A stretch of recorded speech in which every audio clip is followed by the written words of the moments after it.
Welcome back. Lisa Briggs with the Bruce Company is here to answer your plant and garden questions. Remember to email them to tips@channel3000.com. How's it going? Good. How are you? Good to see you. What do we have right here? So this is the season when you start getting tired of winter, even though we've only had it for about a month and a half. So we start getting bulb pans in at the garden center. So these are forced bulbs.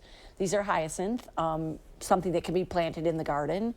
But it's awfully nice now, and they're fragrant, and the colors are really bright and cheerful. So gives us a little inspiration, right? A little inspiration for spring, indeed. It's at least nice with these sunnier days. It's helping us out a little bit more. I know, and 50-degree temps. Isn't that crazy? Isn't that crazy? It's a little crazy. All right, we got one question so far from Suzanne in Broadhead. Suzanne asks, I received a paper white Narcissus kit as a Christmas gift. I followed the planting instruction, and it is now in bloom.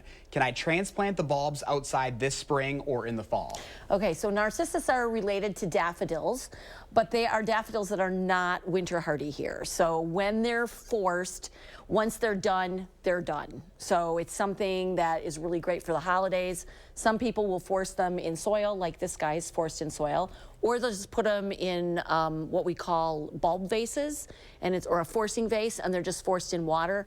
But once it's done, Suzanne, time to throw it away. There's not anything you can do to save it. All right, our next question from Nancy. Nancy says, I have seen Arborita that seem to die out near the ground, the bottom 2 or 3 inches. Is that the type of Arborita, or can I keep mine from doing that? So some of the taller Arborvitae, they are not shade tolerant. And so what happens is if they're planted closely together or they start to get really big on the bottom, they will brown out on the underneath and also on the inside. That's really typical of Arborvitae. As long as you have a nice, good surrounding of green growth, your Arborvitae is doing really well. Some of the really little smaller ones, like the little round ones, are a little resistant to that, but most of the tall ones, you're going to get some inner and under dieback. All right, I think we got time for one more from David in Columbus. David says, will the high temperatures this week have any long-term impacts or effects on perennials this spring? So the trick with this weather is when it gets nice and things start to move along and to develop, plants are, they've been around for millennia, so they can cope with this.